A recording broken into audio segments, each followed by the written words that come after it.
இந்த உடம்பு தன்னைத்தானே சரி பண்ணிக்குங்கிறத 2 உதாரணங்களோட 2 டாக்டர் சொன்னதை சொல்லணும். ஒண்ணு,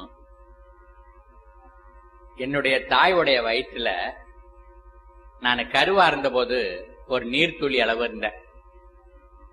ஆனா 9 மாசம் 9 நாள் 9 மணி நேரம் முடிஞ்ச பிறகு மூக்கு முழியோட மூளையோட அந்த உள்ளுக்குள்ள இருதயத்தோட நுரையீரலோட கல்லீரலோட மண்ணீரலோட சிறுகுடலோட பெருங்குடலோட மலக்குடலோட கைகாலோட ஒரு மனிதனாக்கி அப்படி வெளியில தள்ளிட்டுது எங்க அம்மாவுடைய உடம்பு.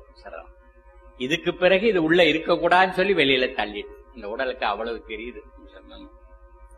அப்ப அந்த அம்மாவுடைய உடலுக்குள்ள வர்ற நோயை அம்மா சரி பண்ணிக்காதா கேக்குறான் டாக்டர். ஒரு நீர்த்துளிய ஒரு மனித உருவமாக்கி வெளியில தள்ளுறது அந்த தாயோட உடல். அந்த தாயோட